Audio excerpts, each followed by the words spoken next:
Hey all, I've gone back to full screen. I'm just going to try and test to see if there's any real slowdown with playing a game under full screen mode with the current settings, and if this is good, then I'll just continue recording like this. I am doing a little bit of compression in the background, but hopefully that shouldn't slow down just too much.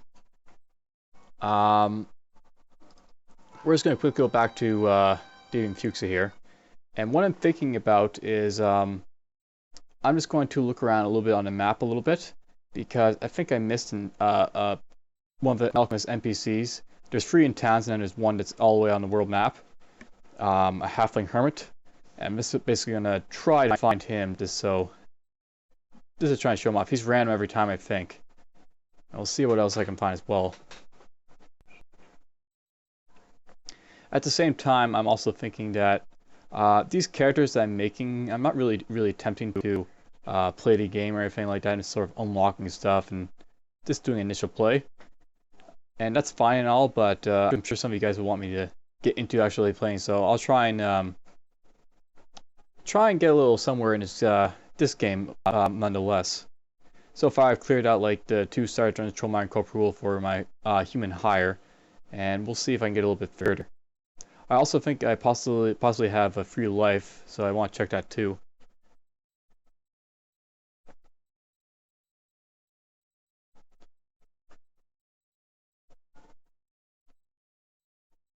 And there we go, we're loaded.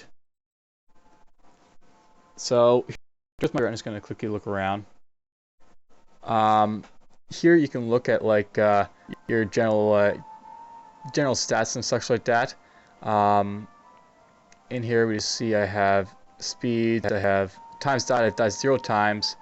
I have a healing mod, life regen. I don't think I have any sort of and basically when you play normal gameplay, you'll get like an indication, I think, of how many lives you have. I'm not sure if that's changed or not. Alright, so one of the places I saw you could look for this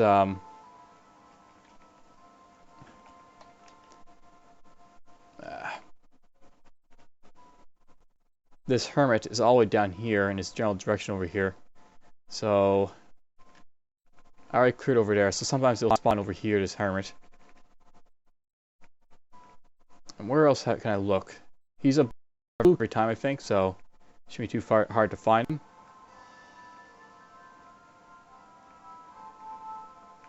There's random dungeons too. I actually missed one over here, so I might go up there just to see if he's over there. So past this adventure we'll go. So this way. Oop.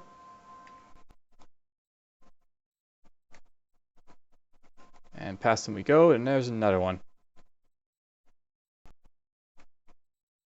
And there's a Zerg patrol, because why not? They're hostile to me. There he is. Okay, so there's the hermit. And this guy is the 4th alchemist. He's Agrimley the hermit. So after a great deal of pounding, a halfling wrapped in charred, smoking robes opens the door. He looks irritated. Alright, let's see here. I'm going to just pause it quickly to get my voice on.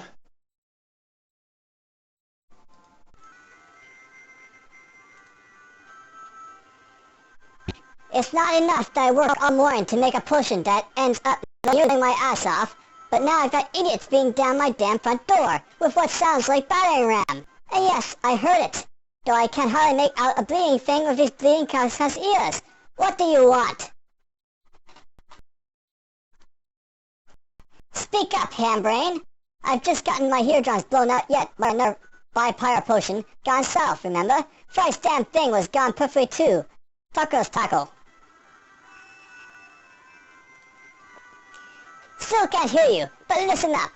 The Brotherhood of Alchemists is accepting the first new African to demonstrate, among other things, 3 very complicated elixirs.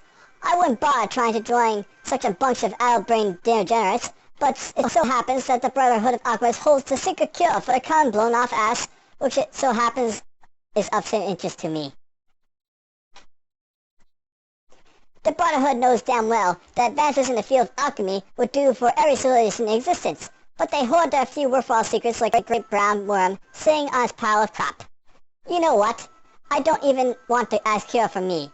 I'm going to seal every secret they've got, write them down, make hundreds of copies, and nail one to a tree in every village in Maj'Eyal. And then what will they do?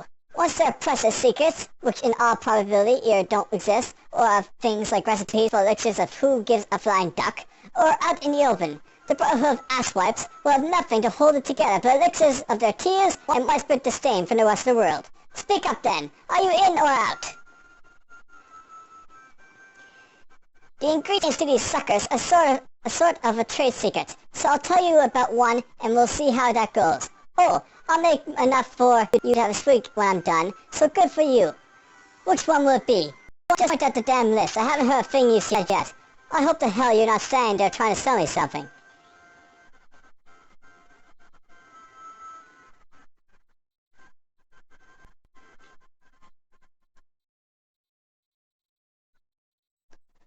I've actually got a bit of a problem here. This isn't showing up, so we're just going to leave for a moment. I think the problem is that this stupid adventure party thing is popping up, so how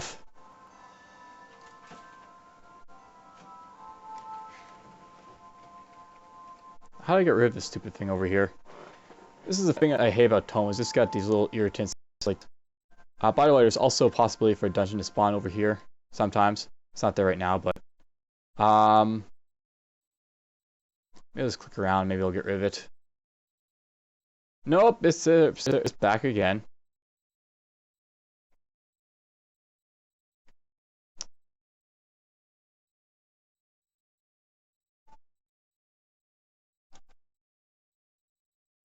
I do want to talk and get the quest, so it's just not going. There we go. Let's see if I can do this now. All right, well, let's quickly go through this guy's list.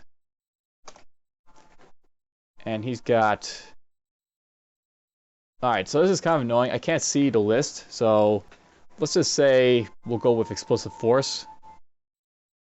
I'm not going to bother reading that, but, you know, he's giving me a list of stuff. I'll be off. And that's the Hermit. And that's going to be really annoying, but oh well. It's just, you know, part of the world map. I'm actually going to click on my character and look at my gold. I'm thinking that this is going to be like a throwaway character, so I'm not going to really worry about him keeping alive. I might actually try and attack the Ziggurat or Adventures just to sort of show a little bit. So, try now. And where am I going? Over there, so down here. And here's Shaloran.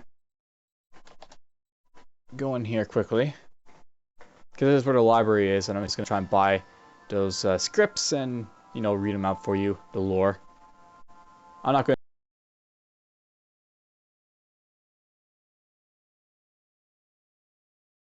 do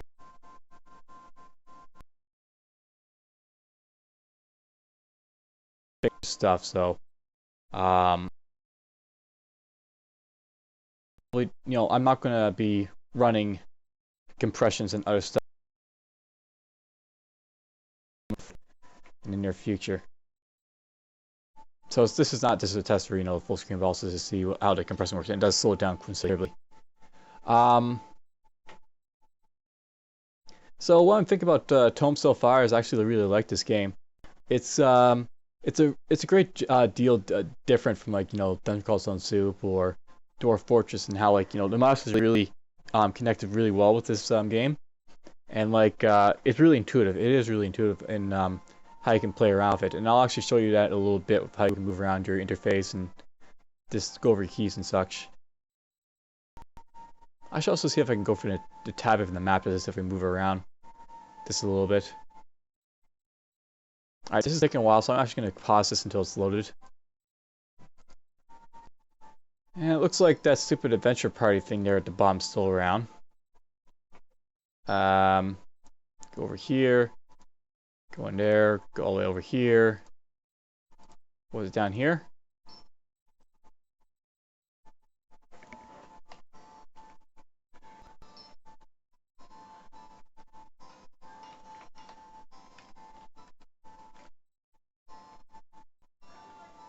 Alright, whatever. This is the library.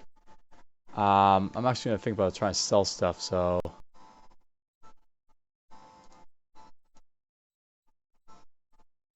Actually, something also worth noting. I actually start with like an orb of scrying. I haven't used it yet. I should see if I have anything to identify or... Yep, guess not.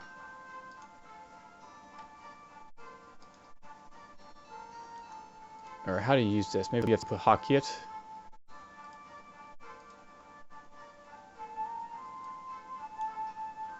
So this orb will automatically identify I'm actually fine. I think it used to be that you're supposed to click on this and it identifies stuff for you. It makes this auto-identifying for me, which should be cool. The halfling was kind of interesting. Alright, take that off. And we'll just actually sell what I have, my goods, so... this is the coral spray.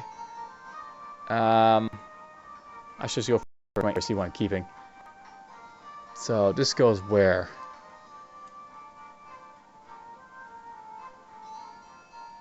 It can't be used currently, whatever. Where does this go? Armor, shield? Okay, it's a shield, so that's like a shield. Don't care about that.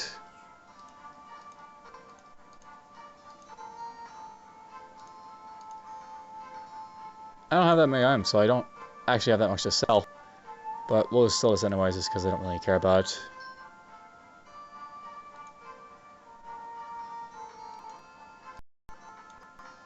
There we go. And we'll read one of these lore. We'll go with the first book here, so click it. Bye. And I'll just quickly read this over for you guys. And let's use another voice. And let's go with a nice deep voice this time around.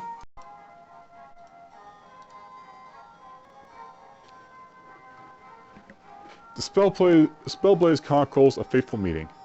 From the memoirs of Maj'Eyal, leader of the Grand Council of Elvala. Chapter 1, A Fateful Meeting. This tale begins in the age of Allure, when I was yet young. The idea of youth and age was still a pressure on our people. It is one tale amongst a host of tales, for many are the stories of tragedy and heroism that befell all the races in this era. I can only give my story, my tragedies and my follies dressed as heroism, woven around forces that shook our world and changed our history to Spellblaze. I first met Maj'Eyal at a council summit, when our leader, Ephesus, was meeting with the head of the Carcruel. I remembered a huge man walking through the gates of our city, our people staring at his wide girth and bristling hair, his fur clothes, and his proud stride. How out of place he looked amongst us slender elves. Some thought him a barbarian, but I could see behind his frosty eyes there was great power. He was from the hardy race of men that once dwelt in north of Maj'Eyal, who it was said drew power from the green fires that danced in the ever-winter skies. Turfel was his name, and the like of him was not trod through earth or snow in many centuries. Upon his right hand he wore the ring of Carcruel, a lustrous gold band adorned by blazing ruby, token to his position as leader of the greatest union of human mages in Maj'Eyal. With him were his two daughters, Launi and Nera, who walked before him. Identical they were in looks, yet I saw straight away that they were opposites in personality. They were each of crimson hair, worn long in spilling tresses, with pale skin that shone in the sun. They were dressed in silken robes, but whilst Nera was adorned in yellow and orange, Lina wore blue and silver. Nera was bright, of glance and cheery voice, remarking on every item beauty. She passed as they strolled through the courtyards of Elvala. Launi was quiet though, and stern of face, coldly analyzing and calculating all she saw, but beneath the icy exterior of fire, nay ablaze, a bright burning passion yearning to break out, yet kept restrained. For a moment we make eye contact as the party approached the citadel, and I could see lay bare her wide spirit and untempered thoughts, a will and strength of mind that was utterly unconquerable. I took my breath from me.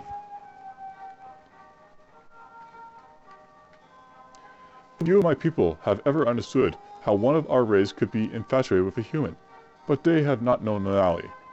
Not as I have known her. Like raw fire given flesh is she, a burning ball of emotions and desires. Her fervent mind brooks no opposition, and her wit and words charm or chorus all around her. Beautiful and radiant is her form, as bright as the summer sun, yet also cold and remote. Unreachable unless she wants to be reached. In all the ages, this has never changed about her. I barely noticed Nera, greeting me warmly as she passed through the gate. The Nally gave me but a curt nod. I followed after as our leader and his guests entered the grand chamber and took their seats. The summit was to begin on the plannings of a new endeavor, a great work by our highest mages to tap into the powers of the Shaloran forepoils. Long had the relics of the ancient race lain dormant beneath the soil, their powers untouched. With their mighty strength brought forth, we could end the war of the orcs quickly and decisively. The Spellblaze, they calls it, and it was the name we spoke in awe and reverence. King Ephantus began the meeting, introducing our guests, and then those around him. "This is my general," he said, gesturing to me, "Commander Galloway of the Shaloran armies." Immediately, Lenore looked at me and gawked. "What?" she cried, at her armor and baldric. She turned away from us, to the distinguished host. "Father, what be the meaning of this?" she said to the burly men. "You gave tell that the Shaloran had the mightiest mages, that their general can be cast in steel girt with sword. Does a mere fighter command experts of the art?" Ephes looked outraged, but I laughed sadly, both at her extreme rudeness and her wild presumptions. "A mere fighter?" I said between incredulous gasps. "Lady, you would do well not to judge so on appearance, for if I judge right, I see no more impudent lass before me, but a great master of flames and conflagrations, and with our friends more still-willed even than her chill-blooded father. But do not presume yourself a great worker of the art to deny, for I am Maj'Eyal, master of the arcane blade, a channeler of mighty elemental forces. The spells which through my steel have slain more orcs than you have seen in your life, or will ever see."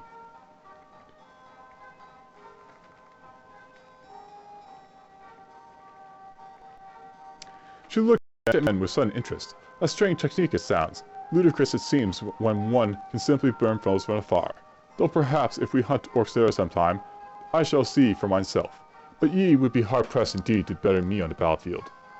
"I shall endeavor to impress my lady," I said with a mock bow of my head. A thin smile played across her lips. Terfel grunted and turned his shaggy head to the king. "Business," he said in a blunt and brief manner I had heard it reported him. Ephanus cleared his throat and sat back in a chair. "We have a great plan before us," he began. "For many years we have plagued by the orc attacks. Initially we were weakened from the earlier wars, but now that we have begun to recover strength, it is time to put our enemy to rest. Too often they have threatened to overrun us all, to destroy civilizations forever. We have all lost much. Terfel, I can deeply sympathize with your personal loss." The fur-cloth man did change his expression, but I could see his daughters dip their heads in solemn thought. "I have been leading our archmages in the experiment at Shaloran's far portal in the east of here. We believe we can evoke the great powers sealed within to create a wave of destructive energy that we could direct against the orcish armies.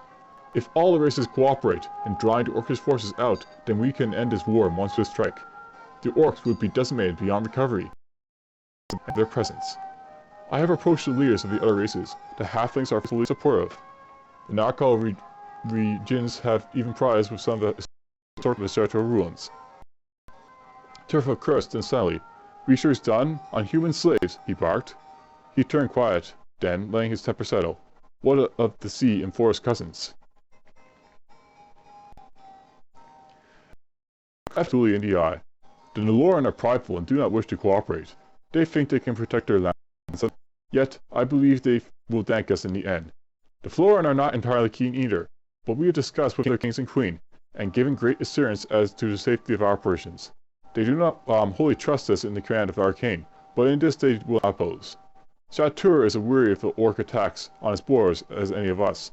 They will give aid where is convenient, as long as they ride under their own banners. We need them, of course, but we thought it prudent to involve all we could." The other human leaders have most pleased. Some expressed wholly irrational fears of our activities. Alas, legends and myths still abound to scare people away from anything to do with it all. But we are confident that we know what we are doing here. The Cockerel elite, I'm sure, will understand, and your alliance is worth a dozen lesser kings. The burly man stared hard and long at Ephanus, turning to his daughters. "What do ye think, girls?" Nera was the first to respond, and there was color in her cheeks and emotion in her voice. "I've deemed the Shaloran king remote and proud.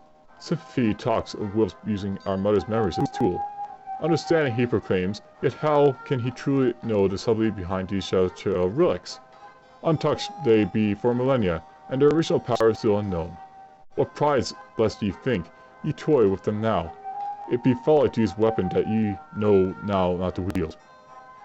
The room went quiet, and I could see Ephes was silently feeling. He was not accustomed to such open criticism. Then Lana began to speak, and her voice was cool, yet all ears hung on the words. Many have been works of pride over years that have arisen in splendor.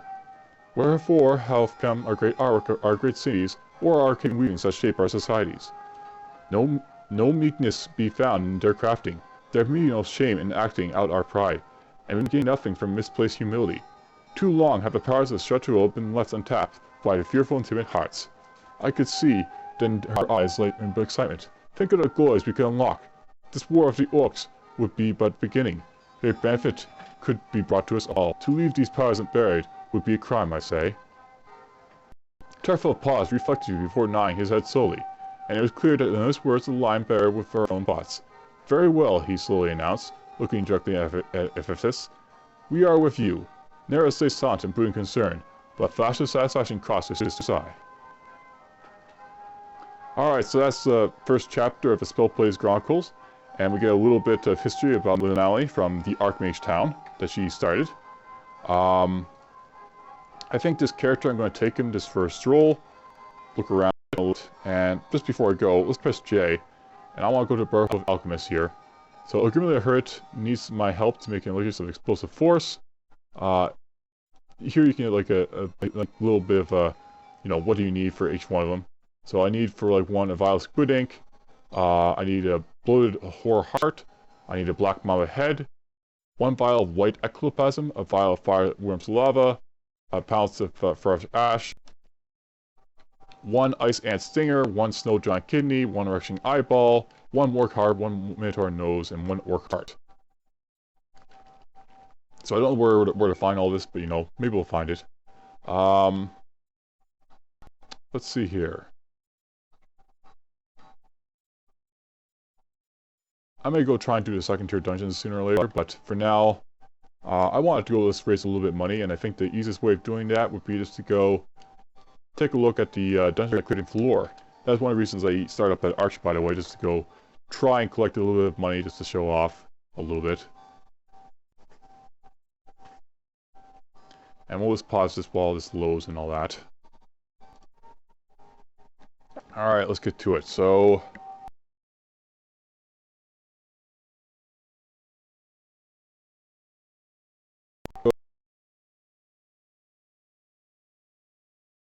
if I could somehow move this map to try and see where I'm going.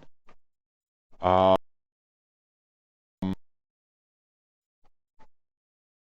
go L, and let's look at like this round a little bit. It's kind of annoying have to hold shift to move your stupid cursors around. Alright, so the floor are up here. I found out that over here when I had that like event type thing happen, is actually a timed event or just a spontaneous event. And it sometimes pops up that you can get like random events, you can do stuff. Move 2 here. I guess I can't move there, I have to walk there slowly and annoyingly. Go this way. Up and around. This way, this way. And let's go in Norgos' lair. So, as you recall from last time, Norgos was the big bear that I fought. We'll just quickly crit this dungeon and just be done with it. I guess I'll pause this again. I definitely want to not do this, again, because it's just annoying having to pause every time the loading screen pops up. Alright, we've popped in Norgos' lair here. And right off of that, we're greeted by a snake. We'll kill that. And I'm just going to explore a little bit. At this point, everything's pretty much the lower level than me. These star dungeons, they really generally don't get, big increases in their level, so these guys are mostly weak. And just, easily killed. I'm actually going to do something quick. So looking at the key bindings, there's quite a bit, as of stuff you can do. I want to see if there's like an auto attack type of key, so go to the next previous level, level up window, rest for a while, break around, tactical display.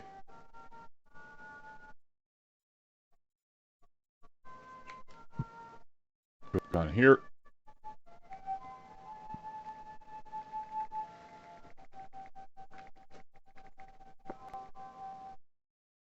And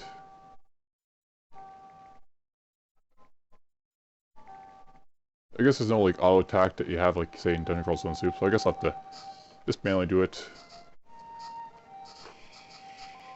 Which is fine, I guess.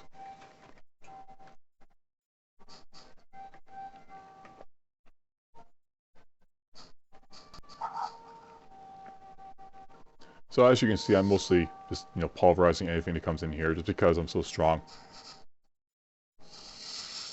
I mean, after doing Decorporal Ruins, this is like a cakewalk in comparison. Okay, I'm not sure if it looks laggy for you, but it's laggy for me, so just having this, you know, running in the background of compression is just slowing down my gameplay, so I really need to know if this won't be much of a test, basically. Kills Rattlesnake, kill you. There's a Psychic Sun Infusion.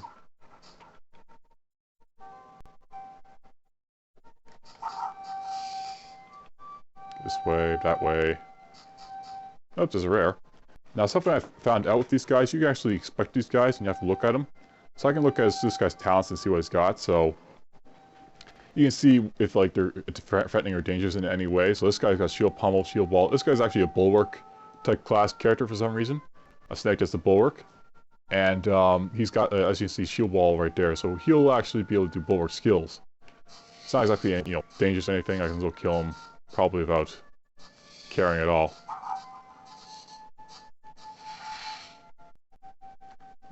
Let's just go up to him. We'll stun him. I actually missed him, I think. I do that in this. Alright, he's gone. We got a little hat from him. Interesting terrain. Excellent, we'll go to this level 2. Alright, let's look at some of this stuff. So we got this hat here. That'll give me 1 defense, poison immunity, defense immunity. That's compared to this one.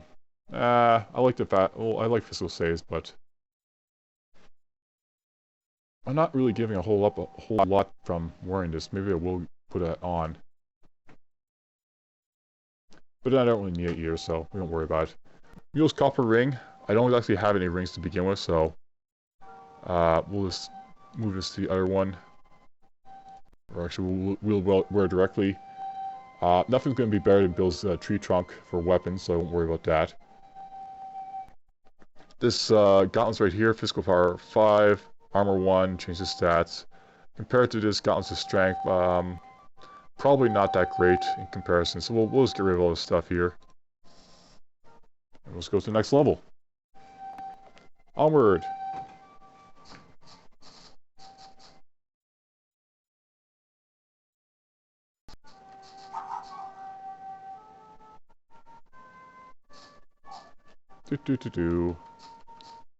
I hit like a truck with this mace here, Bill's tree trunk.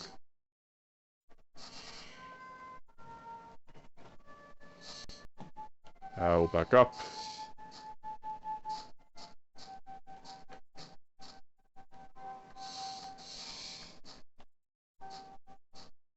That.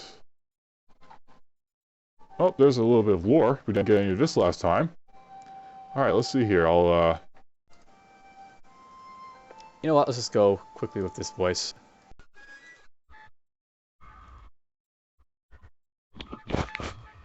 Dear Rolf, I hope this letter finds you well. I must apologize for his recent dry spell in our communications. My adventures across Maj'Eyal have taken many exciting and perilous turns as of late. What turns do you speak of, do you ask?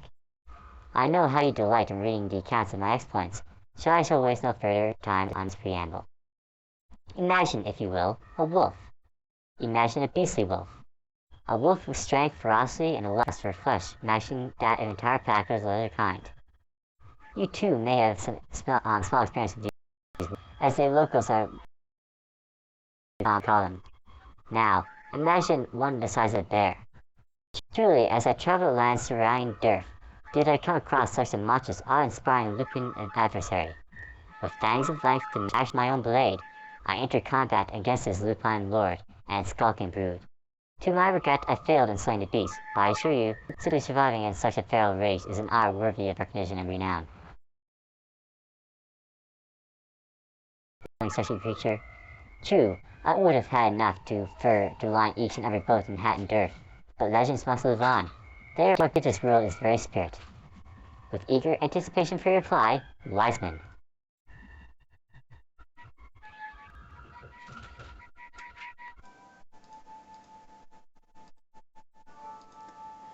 So a little bit of lore there.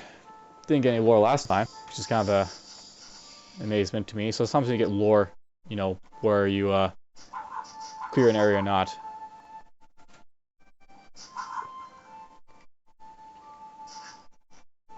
This way.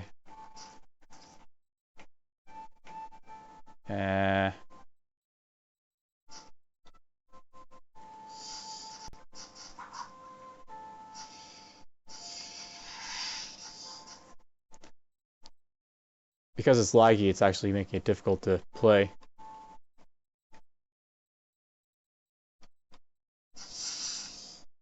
But, you know, this is easy zone, so it doesn't really matter.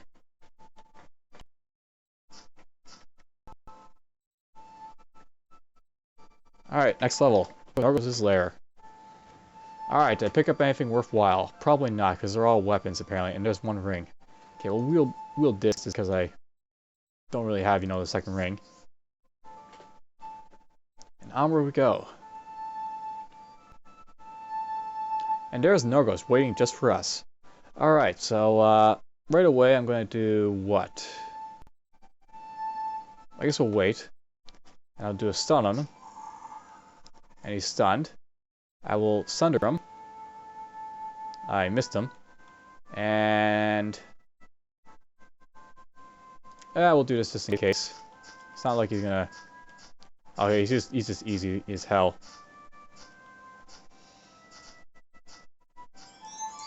Bye, Nargos.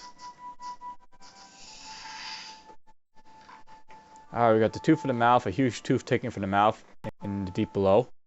Odd, I don't know how this got over here. Wintertide Phial. The phial seems filled with darkness, yet cleanses your thoughts. And let's quickly run around, killing whatever is left.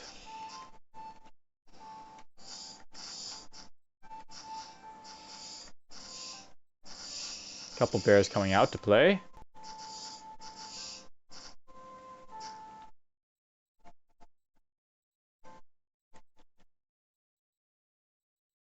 He is to the north.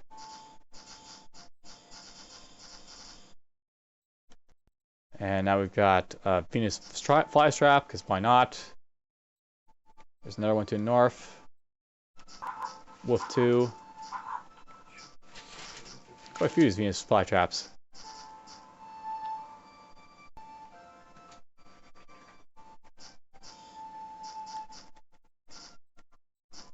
I might have been a little bit more, you know, a little bit more careful if I wasn't, you know, so intent on this destroying everything I came across in here, but don't really care. And there's something to the south.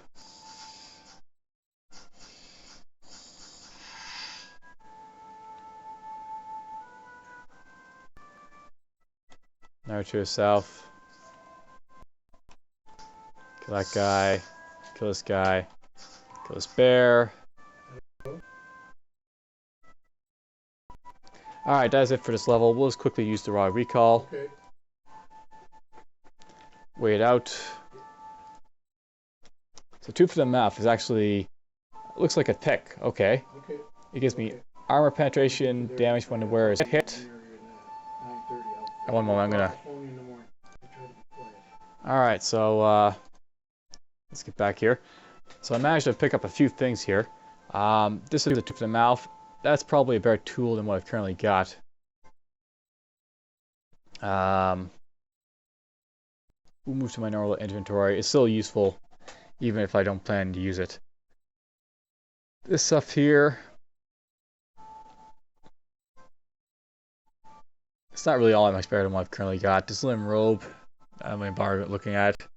Now, it's Titan Phase 1 is what really interests me. Basically, I activate this rune to teleport randomly and a range of 7. Afterwards, you stay out of phase for 4 turns. In the state of new negative effects, effective duration is 21%. Your achievements increase by 21%. Blah blah. Compared to this one down here, what's it do? And I accidentally just sold it regardless. Oh well.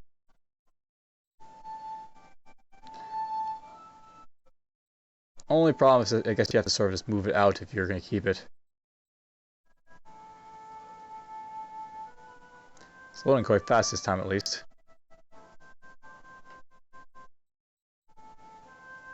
Now let's see if I picked up 100 gold so I can go read a little bit more lore. And I'll possibly go suicide this character on something. Thinking like Kamikaze and Adventures to show you off what the adventure ambushes are like, or maybe I'll attack that mage hunter group. Come on, get loaded.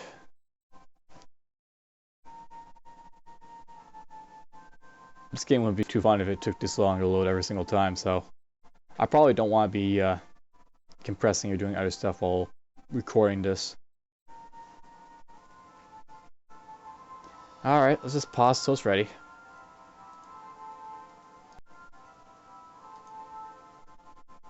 Alright, so we're back. I managed to keep the tooth of the right here, which is cool. This other stuff I was trying to figurify.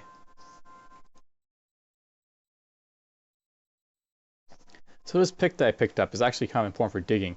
Sometimes you can use it to dig through walls and stuff like that. But the main thing about this is like it's got armor penetration and damage when the wearer is hit is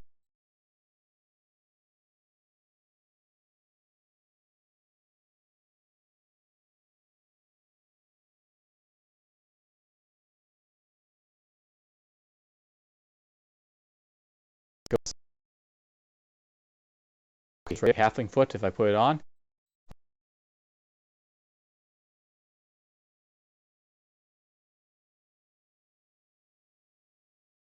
Of the tooth of the maw. Actually, I'm dropped from, I believe the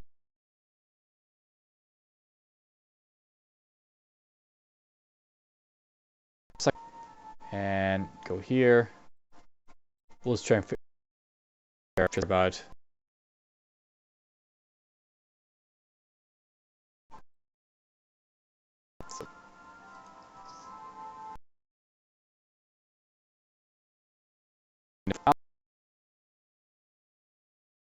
Quickly just because I have it, so we'll P.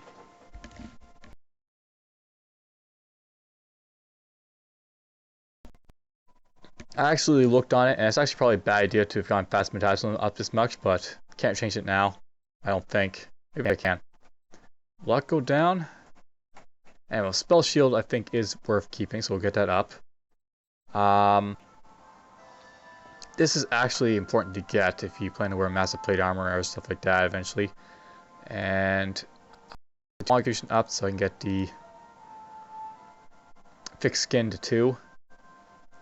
For now, we'll get the weapon mastery. We'll get combat accuracy. I could also get overseer of nations up here when hires are not rule blah blah. Increase the range of sight, direct range of efficient heightened range senses by 1. So I get stuff like that. Berserker. I'm holding off on that, but I might want to get this soon. We'll see.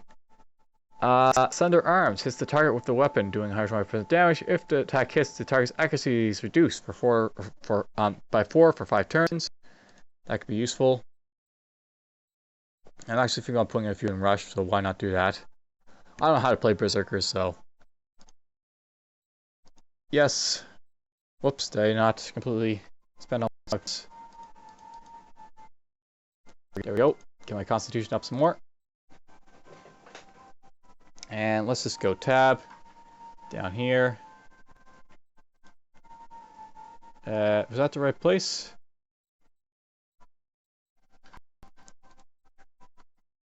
There's an adventure party. I don't want to necessarily get killed right away, so let's let it move out of the way. And let's go to the town here, Elva, and we'll go read the 2nd chapter.